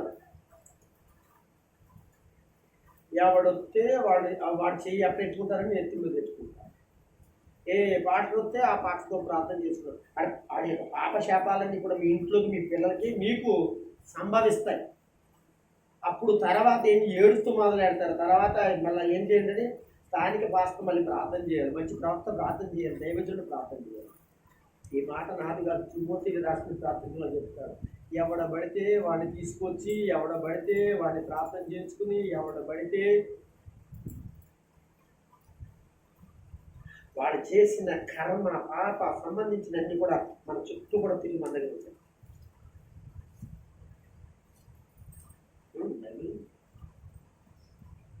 ఇవాళ శుక్రవారం అని చెప్పేసి అందులో దూరిపోతాం, ఇవాళ శనివారం అని చెప్పేసి అందులో దూరిపోతాం, మంగళవారం అని చెప్పేసి అందులో దూరిపోతున్నాం, బుధవారం అని చెప్పేసి అందులో దూరిపోతున్నాం. ఏంటి ఏమన్నా నీకు అర్థం అవ్వట్లేదు? కళ్ళు ఎదురుకుండా వాడు చేసిన పనులు, పరిస్థితులు, ఆ పరిచర్యలు అసలు దేవుడు పిలిచాడో లేదో కళ్ళు ఎదురుకుండా కనపడుతుంటే నువ్వు ఎలా ప్రవేశిస్తున్నావు దాంట్లోకి? ఎక్కడ విషయం కూడా చెప్పట్లేదు, ఎక్కడ విషయాలని చెప్తున్నావు. ఈరోజు పండగ అయిపోయింది. చాలా కళ్ళ ఎదురకుండా ఏ విధంగా అది ప్రారంభించారో తెలియదా నీకు? ఎంత నీచంగా ప్రారంభించారో తెలియదా? అంత నీచమైన దానికి నువ్వు ఏకీపించడమా? నువ్వు అసలు యేసుక్రీస్తును నమ్మేవా నువ్వు? అంత నీచమైన అన్యుల్లో కూడా జరగదండి అలాగా. అంత నీచమైన నీచమైనది అది కళ్ళ ఎదుర్కొండగా కనబడుతున్న అనగా క్రైస్తవ పరిచర్యలో ఉన్న పరిస్థితులు చూస్తుండి వాళ్ళకి నువ్వు తప్పుట్ల కొడతావా? వాళ్ళకి ఏకీభవిస్తావా? నాకేం రోషం వస్తుందంటే నిజమైన దేవునికి అంత రోషంతో ఆయన చూస్తున్నాడు, టైం కోసం చూస్తున్నాడు. దేవునికి స్తోత్రం, హల్లెలూయా.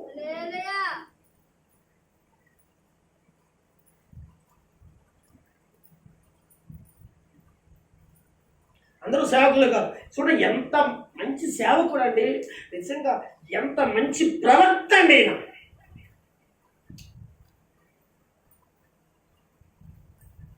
సంవత్సరం అయిందంట అందులో పెట్టేసి, ఎందులో సమాధిలో పెట్టేస్తే ఆదాయ నుండి ఇక ఏమని తెలుసు, అద్భుతం జరిగింది.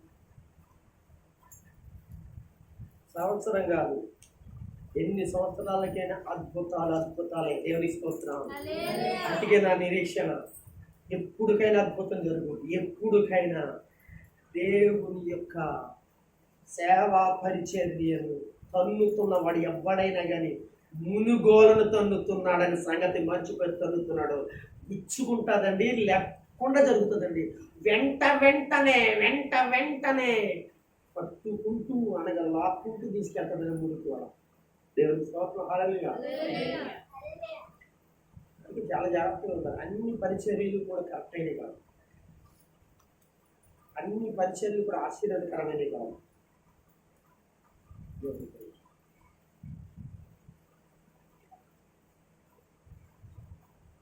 అందరూ ఆశీర్వాదకరంగా వచ్చిన వాళ్ళు కాదు.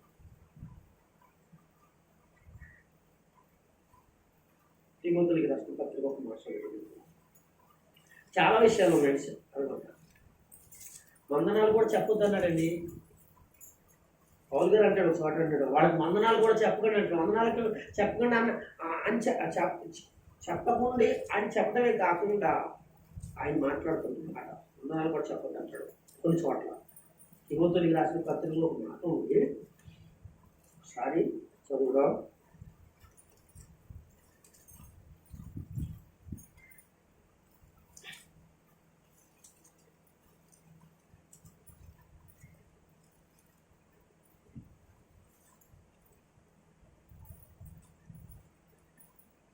చూస్తారా?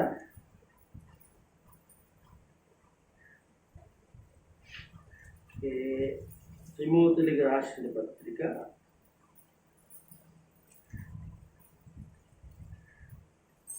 ఒక్క నిమిషం ఉండండి. మొదటి పత్రిక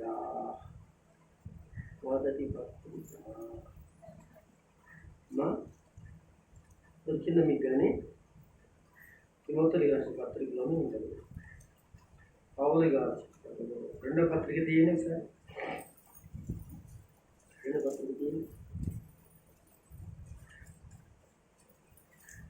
ఓకే, మొదటి అధ్యాయము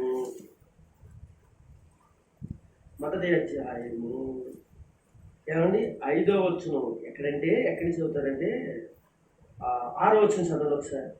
ఆ హేతువు చేత నా హస్త నిక్షేపం వలన నీకు కలిగిన దేవుని కృపావరములు ప్రజ్వలింప చేయవని నీకు జ్ఞాపకం చేయుచున్నాను. ఓకే,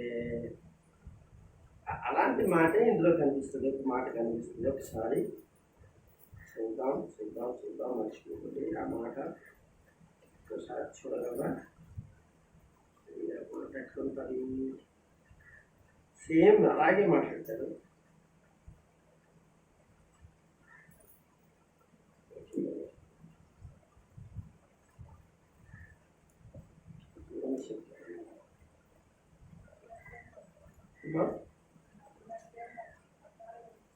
ఒకసారి చూడండి,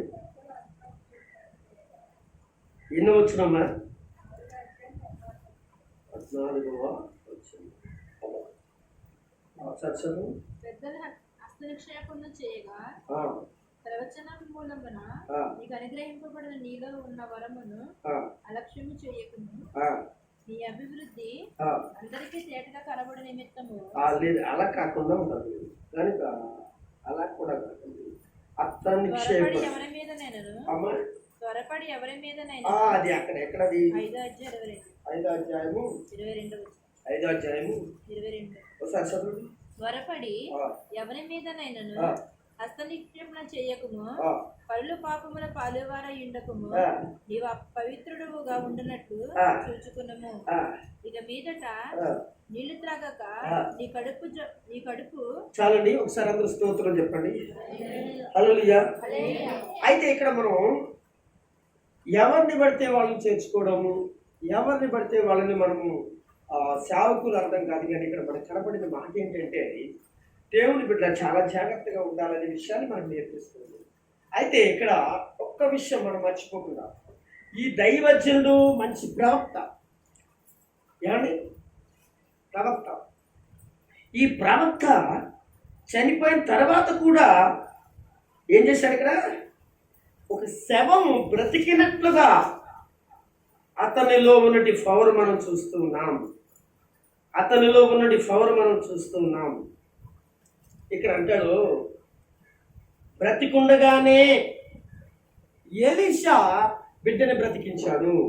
చనిపోయిన తర్వాత కూడా ఎలీషా చనిపోయిన ఒక సైనికుడును ఆ సమాధిలో పెడుతుండగా అతడు లేచినట్లుగా బ్రతికినట్లుగా చూస్తున్నాం. ఎందుకంటే దైవజనుల్లో ఉన్నటి ఇప్పుడు వచ్చేద్దాం, రాజుల గ్రంథంలోకి వచ్చేద్దాం. తొందరగా వచ్చే 4వ అధ్యాయంలోకి వచ్చేస్తే ఇక్కడ మనకి కనబడిన మాట ఏంటంటే 36 వచనం, అప్పుడు అతడు గెహాజీని పిలిచి సునేమీరాలను పిలుచుకుని రమ్మనగా వాడు ఆమెని పిలిచెను. ఆమె అతని దగ్గరికి రాగా అతడు నీ కుమారుని ఎత్తుకొనుమని ఆమెతో చెప్పు. అంతటా ఆమె లోపలికి వచ్చి, దేవుని స్తోత్రం చెప్పండి, అతని కాళ్ళ మీద సాష్టాంగపడి లేచి తన కుమారుని ఎత్తుకుని పోయాను. హల్లెలూయా చెప్పండి. విక్కినండి.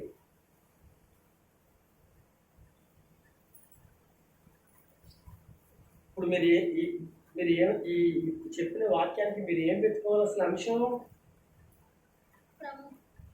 ఏమని పెట్టుకోవాలి? అంశం చెప్పాలి కదా. అంశం సునేమీరా డాష్ ఆమె విశ్వాసమునకు ఫలితం. ఏంటండి? సునేమీరాలు డాష్ ఆమె విశ్వాసమునకు ఫలితం. ఏంటి ఆమె విశ్వాసానికి ఫలితం?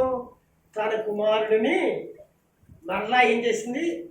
యేసు దగ్గర, లేకపోతే ప్రభు దగ్గర పొందుకుంది. సరిగానండి.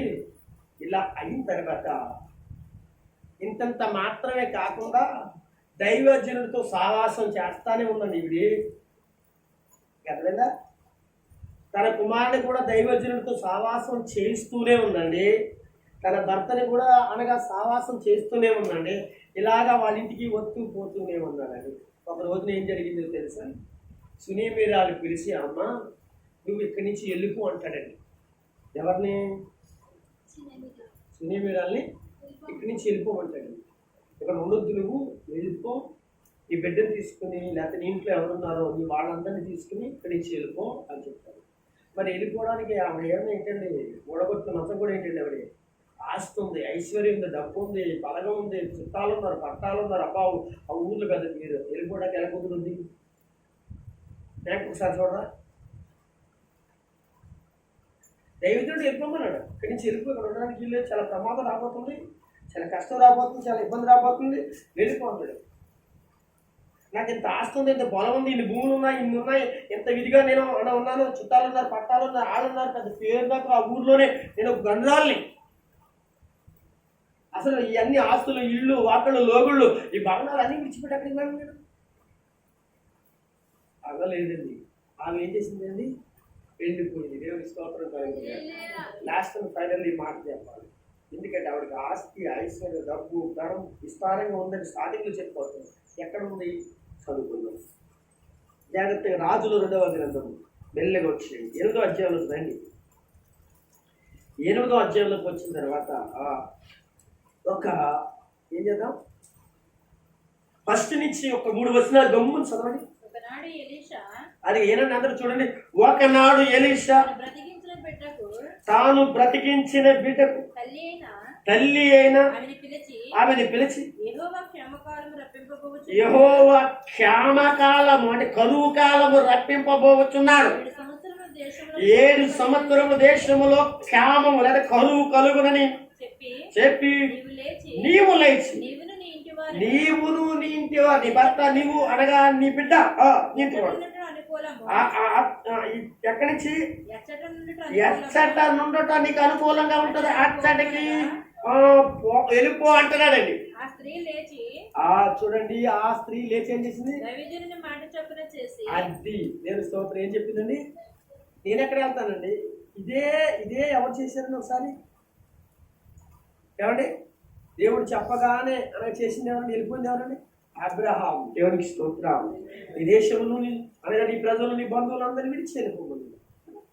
ఇక్కడ చూద్దాం ఏమన్నాడంటే ఆ స్త్రీ లేచి దైవజనుడు మాట చొప్పున చేసి, అందరూ స్తోత్రం చెప్పండి. ఏం చేసిందామని చేసి, మీరు మర్చిపోకూడదు. ప్రతి మాట కూడా చాలా జాగ్రత్తగా ఉండాలి. చదువుకుని వెళ్ళిపోవడం కాదు. ఆమె ఏం చేసిందంటే దైవజనుడు చెప్పింది చేసి, అంటే దైవజనుడు ఏం చెప్పాడు? దేవుడు మాట చెప్పాడు, దేవుడు వాక్కు చెప్పాడు, దేవుడి విషయం చెప్పాడు.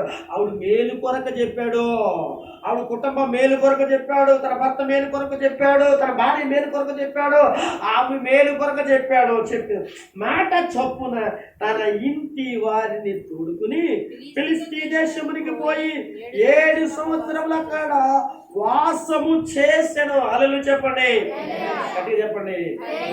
ఎన్ని సంవత్సరాలు ఉందండి? ఎక్కడో ఎవరో జ్ఞాపకం వస్తున్నారా? ఎక్కడో ఎవరో అనగా ఇదే విధానంలో ఇదే పరిస్థితుల్లో ఎవరో ఒకళ్ళు మీకు అనగా ఎక్కడో కొడుతున్నట్టు అనిపిస్తుందా మీకు? నయోమి ఎక్కడికి వెళ్ళిందండి? మోయాబు దేశంలో 10 సంవత్సరాల కాపురం నుండి తిరిగి వచ్చింది. దేవుని స్తోత్రం. హల్లెలూయా కదండి. దేవుని స్తోత్రం చెప్పండి. వాసము చేసిను. కానీ ఇదంతా ఇలా పెట్టండి. ఒక్క మాట చదువుకున్నాం. 5వ వచనంలోకి వచ్చాము. అతడు ఒక మృతునికి ప్రాణము తిరిగి రప్పించిన సంగతి ఒకసారి ఒక్క నిమిషం తర్వాత చదువుగా నాకు చూడండి. ఇక్కడ ఈ సందర్భంలో ఈమె వెళ్ళిపోయింది. దేవుడు చెప్పినట్టుగా వెళ్ళిపోయింది. 7 సంవత్సరాలు గడిచిన తర్వాత తిరిగి రావాలిగా. తిరిగి రావాలంటే ఈ ఆస్తులు ఫలాలు డబ్బు అంతా కూడా ఆ దేశపు యొక్క రాజు యొక్క చేతిలో ఉండిపోయింది. ఆ దేశపు రాజు ఎవరు? అహాబు కుమారుడైన 2వ కుమారుడిని యెహోరాము అని చెప్పుకున్నాం కదా. మనం స్టార్టింగ్లో చెప్పుకున్నాం కదా. ఎలీషా ఏ కాలంలో ఉన్నాడో, సులేమీరాలు ఏ కాలంలో ఉందో, యెహోరాము కాలంలో. యెహోరాము కాలం. ఏ యెహోరాము? ఇద్దరు చెప్పాను. యెహోరాములు 2 ఉన్నారని చెప్పారు. ఆ రోజు చెప్పాను, స్టార్టింగ్లో చెప్పా. మీరు చెప్పాలి. అందుకే మరి ఇవన్నీ వస్తాయని ముందు చెప్పాను. వెనకాల ఏ యెహోరాము? యెహోషాపాతు యొక్క కుమారుడు యొక్క యెహోరాము కాదు, ఆ యూదుల రాజు. ఇతరెవరు? ఇశ్రాయేల్ రాజు. సరే, అహాబు యొక్క 2వ కుమారుడైన యెహోరాము. మీరు అందరూ గుర్తుపెట్టుకోండి అన్నమాట. ఓకేనా? అయితే ఆ రాజు కాలంలో ఈ కరువు వచ్చింది, ఈ పరిస్థితులు వచ్చాయి, అన్నీ వచ్చాయి. అతన్ని ఇవి వెళ్ళిపోయింది. ఈ ఆస్తులు ఐశ్వర్యాలు అన్నీ కూడా వదిలిపెట్టి వెళ్ళిపోయింది. భవనాలు ఇచ్చిపెట్టింది, పొలాలు ఇచ్చిపెట్టి అన్ని ఇచ్చిపెట్టి వెళ్ళిపోయింది. ఇదంతా జరిగింది. తిరిగి 7 సంవత్సరాల తర్వాత ఏం చేసింది? ఎలీషా చెప్పినట్టుగా తిరిగి వచ్చింది. 7 సంవత్సరాలు అయిపోయిన తర్వాత వచ్చింది. వచ్చినప్పుడు తన భూములు అన్నీ కావాలంటే ఏం చేయాలి? ఆ దేశం యొక్క అధికారికో లేకపోతే ఎవరు కూడా కలవాలి. కలవడానికి వచ్చింది. కలవడానికి వచ్చేటప్పటికి ఆ యెహోరాము లేదా ఆ రాజుగారు ఇశ్రాయేల్ రాజు దగ్గర ఎవరున్నారంటే అక్కడ కొన్ని సందర్భాలు జరుగుతున్నాయి, అనే కొన్ని విషయాలు జరుగుతున్నాయి, కొన్ని మాటలు జరుగుతున్నాయి. ఆ మాటలు ఎవరంటే గెహాజీ చక్కని విషయాలు చెప్తున్నాడు రాజుగారికి. ఏమని? ఎలీషా ఏమేమి అద్భుతాలు చేశాడు, ఏ ఆశ్చర్యాలు చేశాడు, కార్యాలు చేశాడు, తన పరిచర్యలో ఎలీషా చేసి చెప్పని అడిగాడండి రాజుగారు. ఇలా చెప్పుకుంటూ వస్తుంటే మరి గెహాజీ దగ్గరే ఉన్నాడు కదా ఉన్నాడు. కానీ 5వ అధ్యాయంలో ఏమైపోయాడు? కుష్ఠరోగం వచ్చి బయటకు వెళ్ళిపోయాడు కదా 5వ అధ్యాయంలో. ఇక్కడ మనం 8వ అధ్యాయంలో మనం చదువుకుంటున్నాం. మీరు గమనించాలి ప్రతిదీ కూడా. కానీ 5వ అధ్యాయంలో ఏం చేశాడు? డబ్బును ఆశించింది ఆమె ఎలీషా ఉన్నాడు. అలాగే ఆ నయమాన్ని కలిగి కుష్ఠుని కలగాలన్నప్పుడు దెబ్బతోటి వచ్చింది, గెట్టేశాడు, వెళ్ళిపోయాడు. అక్కడి నుంచి వెళ్ళిపోయిన తర్వాత ఎక్కడెక్కడ తీరాడు. శివరాజు ఇక్కడ కనపడుతున్నాడు, ఎక్కడ రాజుగారి దగ్గర కనపడుతున్నాడు, యెహోరాము దగ్గర కనపడుతున్నాడు. మళ్ళీ మీకు అర్థమైందా? మీరు జాగ్రత్తగా వినాలని విషయాలు. ఏమండి అయితే ఇక్కడ అందరికి ఏం చెప్తున్నానంటే ఎలీషా దగ్గరికి మరి అనగా రాజుగారి దగ్గరికి వచ్చాడు.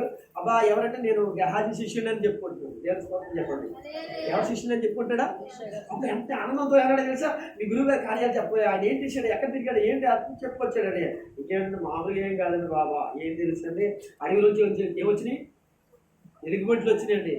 అనగా ఇంతమందిని చంపేసినాయండి. ఎరుగు నీళ్ళు ఏమైపోయింది తెలుసండి, మధురుగా మారిపోయిందండి. అలాగే ఆ కుండలో విషయం ఏమైపోయిందండి. ఇలా ఒకటి కాదు ఆయన చేసినాయి చాలా ఉన్నాయి. ఇలాంటివన్నీ చెప్పుకుంటూ వస్తాడికి ఆయన ఎవరి గురించి చెప్తున్నాడు అంటే సునేమిరాల గురించి చెప్తున్నాడు. అక్కడ ఒక బిడ్డ అండి, ఒక బిడ్డ చచ్చిపోతే బ్రతికాడండి, ఆవిడ పిల్లలు లేరండి, అలాగా ఇలాగని చెప్పేసి ఆవిడ పేరు ఇదండి ఇదండి లేకపోతే ఏదో మొత్తాన్ని చెప్తే ఆ బిడ్డ చనిపోయాడండి, బతికించాడని చెప్తాడు. అదే టైంలో ఆవిడ వచ్చింది. ఇప్పుడు చదవండి ఇక్కడ 3వ వచనం చదివాడు ఒకసారి.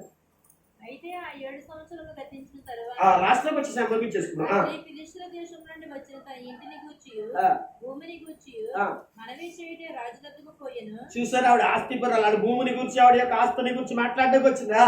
రాజు దైవజనుని పనివాడు గెహాజీ మాట్లాడి ఎలీషా చేసిన గొప్ప కార్యములన్నిటి నాకు తెలియజెప్పమని ఆజ్ఞాయించి ఉండెను. అతడు ఒక మృతునికి ప్రాణంలో తిరిగి రప్పించిన సంగతి వాడు రాజులకు తెలియజేయుచుండగా అప్పుడు రాజుగారు ఆశ్చర్యపోతున్నాడంటండి. ఎలీషా ప్రతికించిన బిడ్డ తల్లి తన ఇంటిని గూర్చి భూమిని గూర్చి రాజుతో మనవి చేయవచ్చును. అదే టైంలో అక్కడికి వచ్చిందంటండి ఆవిడ. అంతటా గెహాజీ, నా ఏలిన వాడమైన రాజా, ఆ స్త్రీ ఇదే, మరి ఎలీషా తిరిగి ప్రతికించిన ఈమె బిడ్డ వీడే అని చెప్పగా రాజు ఆ స్త్రీని అడిగినప్పుడు ఆమె అతనితో సంగతి తెలియజెప్పాను. కాబట్టి ఆమె కూడా చెప్పింది నిజమేనండి, గెహాజీ గారు చెప్పినంత నిజమని చెప్పింది. రాజు ఆమె పక్షముగా ఒక అధిపతిని రాజు ఏం చేసి ఒక అధిపతిని పిలిచి అంటున్నాడు, ఆమె సొత్తు యావత్తు నా దేశంలో విడిచినప్పటి నుండి నేటి వరకు భూమి ఫలించిన పంట అంతా కూడా ఆమెకి మరలా ఇప్పించండి. తన భూములు తన పంట ఆవిడ వెళ్ళిపోయిన అనగా సంవత్సరం కానించి అనగా స్వాధీనం చేసుకున్న రాజుగారి పొలాలు పండించినట్టు వారు ఎవరైతే ఉన్నారో అంతా కూడా అప్పగించండి. దేవుని స్తోత్రం కలుగునుగా. అది దైవజనులు చెప్పినట్టుగా చేస్తే ఇలాగే ఉంటాయండి కార్యాలు, అనుకుంటారు ఆయనకి పోయింది అనుకుంటాం కానీ పోదండి. దేవుని స్తోత్రం కలుగునుగా. కాదండి, తొందరగా 2 మాటలు చదివేస్తారు వాక్యాలు. మత్తయి సువార్త, మార్కు సువార్త ఒకసారి చూసి తొందరగా చదివిన టైం అయిపోయింది నాకు. చదివేయండి తొప్పురా. అనగా మత్తయి సువార్త 21వ అధ్యాయం 22వ వచనం. 21-22 మత్తయి సువార్త. మీరు ప్రార్థన చేయనప్పుడు మీరు ఏటిని అడుగుతున్నారు అది దొరికినవి. చూడండి, నమ్మిన ఎడల ఏ అనగా ప్రార్థన చేసినప్పుడు అనగా ఏ దేని కొరకు అనగా నువ్వు నమ్మిన ఎడల వాటన్నిటిని పొందుదరని వారితో చెప్పాను. సునేమిరాలు గనురాల యొక్క జీవితంలో జరిగిందా లేదా? జరిగిందా లేదా? దేవుని వాక్యం మార్కు సువార్త 11వ అధ్యాయం తొందరగా తీయండి. 23-24 ఎవడైనా ఈ కొండను చూచి ఎత్తబడి సముద్రంలో పడవేయబడమని చెప్పి తన మనసులో సందేహింపగా తాను చెప్పినది జరిగిన నమ్మిన ఎడల. చూడండి, అనగా సునేమిరాలు సందేహపడకుండా నమ్మిందా లేదా? దొరుకుతాదని నమ్మింది. నెక్స్ట్ సందేహం లేకుండా నమ్మింది. దేవుడు కార్యాలు చేశాడు. 9 రాసిన పత్రిక 8:28 చదివి లాస్ట్ 8:28. దేవుని ప్రేమించే వారికి ఏం జరుగుతుంది? ఆయన సంకల్పం చెప్ప ఎవరైతే పిలువబడుతున్నారో వారికి ఇదిగో మేలు కలుగుటకై చూసారా, సమస్తమును కూడా సమకూడు జరుగుతున్నవని. చూడండి, ఇవన్నీ ఎవరి జీవితంలో జరిగాయండి? సునేమిరాలు ఆమె ఏంటండి? విశ్వాసము దానికి ఏంటండి? ఫలితం. దేవుని స్తోత్రం కలుగును గాక. దేవుని బిడ్డలారా, దేవుడు ఆశ్చర్యపడతాడు. ఏమండి, ఆమె అనగా అనుకుంది పొలాలు ఇస్తే సరిపోతుందిలే, మళ్ళీ పండించుకుని బతుకుదాం అనుకుంది. కానీ పొలాలు కాదు కానండి, ఆ 7 సంవత్సరాలు పండిన పంటలు ఏదైతే ఉన్నాయి, ద్రాక్ష తోటలు, ఒలివ తోటలు, అనగా గోధుమలు, ఇంకా వగేరా ఆమె యొక్క పొలాలు, ఆస్తులు, ఆ ఇల్లు ఎక్కడెక్కడే ఉంది. ఒక అధిపతిని ఇచ్చి మరిని రాజుగారి దగ్గర అధిపతిని ఇచ్చి ఎవరైనా స్వాధీనం చేసుకున్నారా? ఎవరు దొబ్బేశారా? ఉండలేదు 7 సంవత్సరాలు. ఎవరు ఏం చేస్తారు? కబ్జా చేసుకుంటారు కదండి. ఖాళీగా ఉన్నది ఏం చేస్తారో, నువ్వు ఎవరో గెట్టేస్తారు కదా. అధిపతిని ఇచ్చారన్నీ కూడా ఏం చేశారు, తిరిగి ఆమెకి ఇప్పించినట్లుగా దేవుడు సహాయం చేశాడు. ఏమండి ఆమె విశ్వాసమున ఏం జరిగింది, ఫలితం చూసాం. బిడ్డలు చూసింది, కార్యాలు చూసింది, పంటలు పొలాలు అనగా పోగొట్టుకుని అన్ని తిరిగి రప్పించుకున్నాం. ఏమండి నేను ముగిస్తున్నాను. సునీమేరాల జీవితంలో అద్భుతమైన గొప్ప పాఠాలు మనము నేర్చుకుని ముగించుకున్నాము.